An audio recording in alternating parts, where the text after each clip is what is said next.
Hello everyone. आज की video में डिस्कस करेंगे अप्लाइड माइक्रोबायोलॉजी के अंदर इकोनॉमिक इंपॉर्टेंस ऑफ बैक्टीरिया। कुछ हमने इकोनॉमिक इंपॉर्टेंस लास्ट वीडियो में डिस्कस कर ली है। उस वीडियो का लिंक आपको डिस्क्रिप्शन में मिल जाएगा, वहां से क्लिक करके आप वीडियो देख सकते हैं। वीडियो अगर हेल्पफुल लगती है तो लाइक कीजिए, शेयर कीजिए अपने फ्रेंड्स के साथ एंड चैनल को सब्सक्राइब कर लीजिए।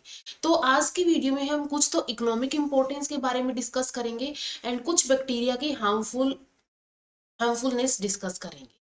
तो जो बची हुई इकोनॉमिक इंपॉर्टेंस है यानी यूजफुल इसकी इंपॉर्टेंस है वो हम डिस्कस करेंगे। तो ये जो लिस्ट है इसमें से हमने कुछ डिस्कस कर ली है और जो बची हुई है वो हम आज की वीडियो में डिस्कस करने वाले। तो यहाँ पे सबसे फर्स्ट है in waste treatment and recycling. Microbes जो होते हैं, बैक्टीरिया जो होते हैं, वेस्ट ट्रीटमेंट एंड रिसाइकलिंग में लाइक हमने बात की थी लास्ट वीडियो के अंदर, इनको सीवेज डिस्पोजल के अंदर भी ये अपना इनका रोल होता है। तो वैसे ही वेस्ट ट्रीटमेंट एंड रिसाइकलिंग के अंदर इनका रोल होता है। माइक्रोब्स जो है play an important role in treatment and recycling of waste, organic and municipal waste and other waste arising from various industries.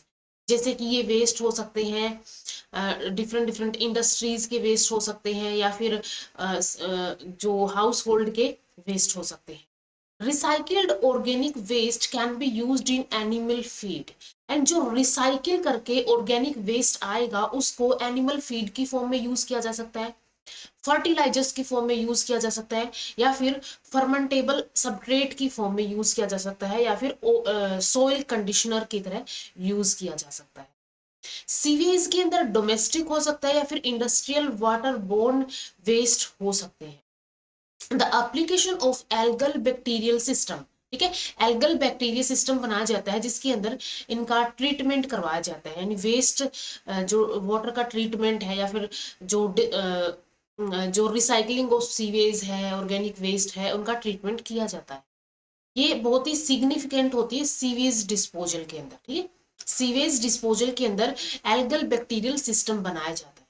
इसके अंदर जो एल्गी है वो ऑक्सीजन रिलीज करती है during photosynthesis and synthesise the bacterial degradation products into new protein rich algal biomass. ठीक है, ये क्या कर देती है, ऑक्सीजन को तो फोटोसिंथेसिस में प्रोड्यूस करेगी करेगी एंड बैक्टीरियल डिग्रेडेशन के लिए जो प्रोडक्ट्स होंगे उनको सिंथेसाइज करती है न्यू रिच एल्गल बायोमास के अंदर। कुछ एल्गी जो कि यूज होती है जैसे कि स्पाइरुलिना हो गई,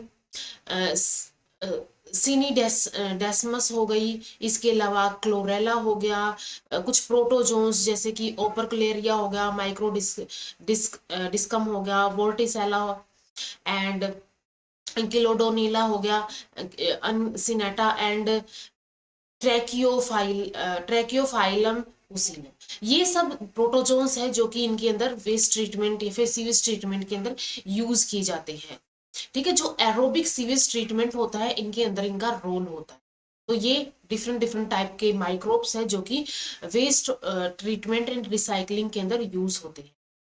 नेक्स्ट है प्रोडक्शन ऑफ गैसेस। ठीक है, गैस के प्रोडक्शन के अंदर माइक्रोब्स का अपना यूज होता है। लाइक बहुत सारे ऑयल क्राइसिस चल रहे हैं जिसकी वजह से increase interest in use of power alcohol and biogas. ठीक है, पावर अल्कोहल एंड बायोगैस के अंदर जो इंटरेस्ट है लोगों का, इंडस्ट्रीज का, वो बढ़ता जा रहा है as a supplement to conventional fuel, ताकि एक सप्लाई जो है फ्यूल की वो दी जा सके।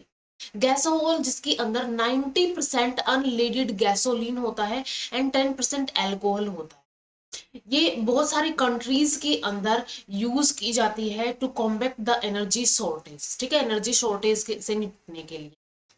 Large quantities of suitable low cost raw material are also available for fermentation।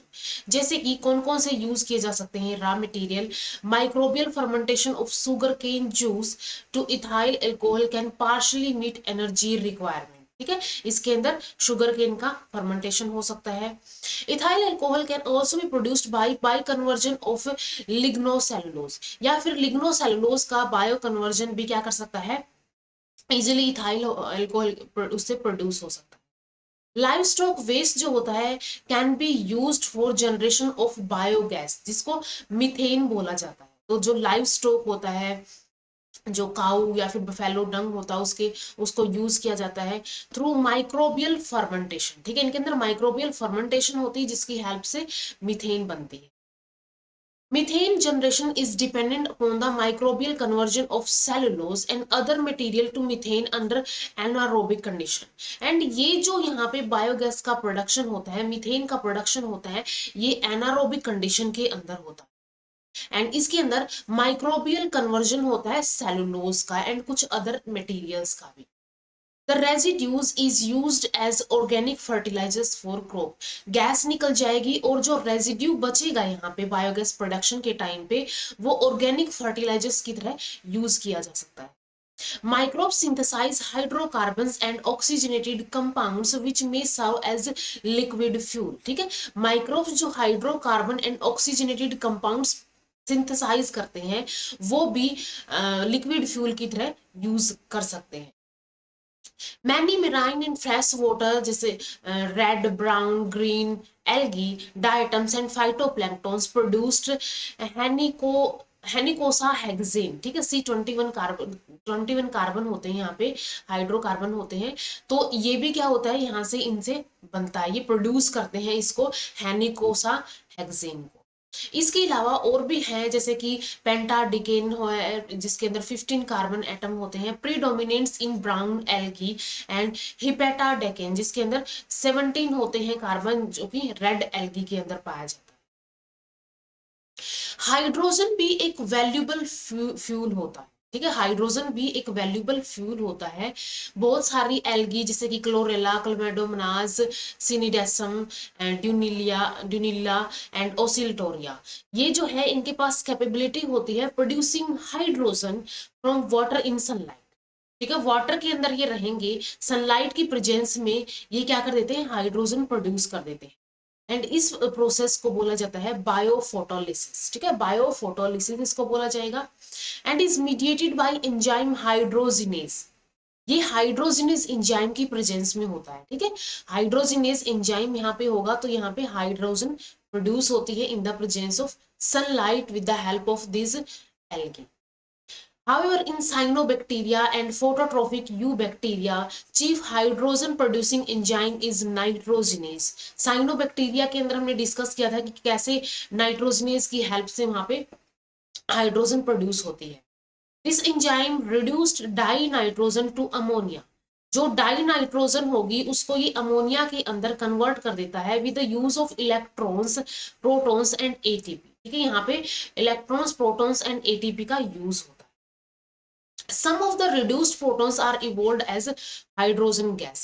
and कुछ यहाँ पे जो कुछ प्रोटॉन्स होंगे, ठीक है, कुछ प्रोटॉन्स होंगे जो कि रिड्यूस हो जाएंगे, वो इवोल्व हो जाएंगे एज हाइड्रोजन गैस। साइनोबैक्टीरिया के अंदर hydrogen evolution depend upon light which provides electron donor. And cyanobacteria के अंदर भी हाइड्रोजन का इवोल्यूशन होता है जो कि नाइट्रोजनेज की हेल्प से होता है। एंड ये डिपेंड करता है लाइट के ऊपर, विच प्रोवाइड्स इलेक्ट्रॉन डोनर, जो कि इसको इलेक्ट्रॉन डोनर प्रोवाइड करवाता है। The pre-treatment of nostoc muscorum with sulfide induced a threefold stimulation of nitrogenase catalyzed hydrogen production। ठीक है, इसका अगर प्री ट्रीटमेंट कर दिया जाए नोस्टोक का तो ये क्या करेगा, सल्फाइड के साथ इसका प्री ट्रीटमेंट करवा जाए तो ये 3 गुना स्टिमुलेशन करेगा नाइट्रोजिनेज एंजाइम का, जिसकी हेल्प से हाइड्रोजन प्रोडक्शन भी इंक्रीज हो जाएगा। नेक्स्ट है माइक्रोबियल इमोबिलाइजेशन के अंदर माइक्रोब्स का यूज होता है। Immobilized microbial cells of Escherichia coli, Pseudomonas, Enterobacter, Nocardia and Rhodotorula etc. have various applications। ठीक है, इनकी बहुत सारी applications होती है। They are used to produce amino acid, malate, glutathione, fructose, glucose, ATP, NADP, coenzyme A and vitamin B12 and methanol. ठीक है, ये सब यहाँ पे जो है प्रोड्यूस करवाए जाते हैं इन इमोबिलाइज्ड माइक्रोबियल सेल्स की हेल्प से, इन माइक्रोब्स की हेल्प से। एनामीना when absorbed on glass beads breaks up water in the presence of light producing hydrogen gas। And anabaena क्या करता है, एब्जॉर्ब करता है ये जब वाटर के अंदर होता है ये सनलाइट की प्रेजेंस में हाइड्रोजन को प्रोड्यूस करता है। Immobilized yeast cells produced ethanol from molasses. Molasses से ये क्या करता है, immobilized yeast cell ethanol produce करते हैं। तो ये माइक्रोबियल इमोबिलाइजेशन हो गया, जिसके थ्रू भी इंपॉर्टेंट प्रोडक्ट्स है या फिर इंपॉर्टेंट मॉलिक्यूल्स प्रोड्यूस किए जाते हैं। इन bioassay and biological warfare के अंदर भी इनका बहुत यूज होता है। Many genetical and biochemical studies are being conducted on microorganisms. The studies on fine structure of gene and their synthesis were possible only on microbes. ठीक है, इनकी जो स्टडीज है fine structures of gene and उनका synthesis कैसे हुआ, ये microbes की स्टडी से ही पॉसिबल है। Some microorganism can be used to assay the potency of chemical substances. ठीक है, chemical substances की potency को ऐसे करने के लिए यूज की जाती है, जैसे कि drugs, vitamins, antibiotics and amino acids. Thus they have practical application in pharmaceutical industries. ठीक है, इनकी क्या हो गई, एक प्रैक्टिकल एप्लीकेशन होती है फार्मास्यूटिकल्स इंडस्ट्रीज के अंदर। Microbial assays are highly specific and usually sensitive. Highly specific होते हैं एंड ये यूजुअली सेंसिटिव होते हैं। न्यूरोस्पोरा क्रेसा, ये proved useful for the detection of vitamin be in a sample. ठीक है, कोई सैंपल है और उसमें हमें विटामिन बी को डिटेक्ट करना है, तो ये न्यूरोस्पोरा क्रेसा क्या कर सकता है, विटामिन बी की प्रेजेंस को डिटेक्ट कर सकता है। Besides several microbes जैसे कि Aspergillus niger are used in detection of traces of zinc. तो ये इसकी एक एप्लीकेशन है कि Aspergillus traces of zinc को जिंक के ट्रेस प्रेजेंट है या नहीं है, या फिर निकल के, कॉपर के किसी भी सैंपल के अंदर इनको डिटेक्ट करने के लिए यूज होता है। Azotobacter is used in test organism to detect the presence of potassium and phosphorus in the soil. ठीक है, Azotobacter कैसे यूज किया जाता है, ये टेस्ट किया जाता, यूज टू टेस्ट ऑर्गेनिज्म, ताकि उसकी पोटेशियम की एंड फोस्फोरस की जो कंसंट्रेशन है या फिर प्रेजेंस है उसको डिटेक्ट किया जा सके। तो ये bio essay and biological warfare के अंदर भी इनके यूज होते हैं। और भी यूज है, जैसे कि some microbes act as good pollution indicator, clostridium perfringens act as water quality indicator. ठीक है, ये वाटर क्वालिटी इंडिकेटर की तरह यूज किया जाता है। Nowadays many harmful and pathogenic microbes जैसे कि coccidioidomycosis are used in biological warfare. ठीक है, ये बायोलॉजिकल वारफेयर की तरह यूज किया जाता है and to cause the disease and death in enemy camp. जो भी एनिमी कैंप होता है उसके अंदर इनके थ्रू, बायोलॉजिकल वारफेयर के थ्रू, इन माइक्रोब्स के थ्रू डिजीज एंड उनकी डेथ कोज की जा सकती है। इसके बाद यूजफुल एक्टिविटीज के बाद कुछ हार्मफुल एक्टिविटीज होती है, जैसे कि पैथोजेनिक एक्टिविटीज होती है, ये फूड को स्पॉइलेज कर देते हैं, खराब कर देते हैं, डीनाइट्रिफिकेशन कर देते हैं, जिसकी वजह से सोइल की फर्टिलिटी डिक्रीज हो जाती है। तो ये हार्मफुल एक्टिविटीज है। जैसे कि पैथोजेनिक एक्टिविटीज के अंदर ये डिजीज एंड पैथोजेंस है, ये हम कई बार पहले भी डिस्कस कर चुके हैं, जैसे कि लीफ स्पॉट ऑफ चेरी, ये कोकोमिस हाइमेटस से होता है। रिंग स्पॉट ऑफ पोटैटो, ये जेंथोमोनाज सोलेनेसीरम से होता है। ब्लाइट ऑफ वालनट, ये होता है जेंथोमोनाज जगलैंडिस से। इसके अलावा पैडी का जो ब्लाइट है ये होता है जेंथोमोनाज ओराइजी से। बैक्टीरियल स्पॉट ऑफ पीच, ये होता है जेंथोमोनाज पूर्णी से। सिट्रस कैंकर जेंथोमोनाज सिट्री से। Angular leaf spot of cotton xanthomonas malvacearum से। Blight of beans pseudomonas phaseolicola से। And crown gall of sugar beet, ये होता है एगैरोबैक्टीरियम ट्यूमिफेकिन से। विल्ट ऑफ टबैको, ठीक है, टबैको के अंदर विल्टिंग हो जाती है, ये होती है फाइटोबैक्टीरियम सोलेनेसीरम से। Soft rot of mango bacterium carotovorus से। एंड टुंडू ऑफ वीट, ये होता है कोरिनी बैक्टीरियम ट्रिटी से। ठीक है, ये पैथोजेनिक एक्टिविटीज है। इसके अलावा और भी कुछ है, जैसे कि कोलेरा हो गया विब्रियो कोलेरी से। बैक्टीरियल डिजेंट्री सिनेजिला साइजिला डिजेंट्री से होता है ये। प्लेग हो गया यर्सीनिया पेस्टिस से होता है। रिमेटिक फीवर हो गया स्ट्रेप्टोमाइसिस स्पीसीज से होता है। ट्यूबरकुलोसिस माइकोबैक्टीरियम ट्यूबरकुलोसिस से होता है। न्यूमोनिया स्ट्रेप्टोकोकस न्यूमोनी से होता है। टाइफाइड साल्मोनिला टाइफी से। जॉन्डिस जो है ये लेप्टो स्पाइसिट्रो हिमोमॉर्फिजी से होता है। डायप्थीरिया ये कोरिनी बैक्टीरियम डाइफ्थीरी से होता है। गैस्ट्रोएंटेराइसिस ये इस्चेरिशिया कोलाई से होता है। सिफिलिस ये ट्रिपोनीमा पैलिडियम से होता है। गोनोरिया ये नाइजीरिया निसीरिया गोनेरिया से होता है। बैक्टीरियल कंजक्टिवाइटिस ये हीमोफिलस इन्फ्लुएंजा से होता है। टेटनस जो है क्लोस्ट्रीडियम टिटेनी से होता है। डायरिया जो है बैसिलस कोलाई से होता है। तो ये पैथोजेनिक बहुत सारे माइक्रोब्स है या फिर बैक्टीरिया है जो कि अलग अलग टाइप की डिजीज कोज करते हैं।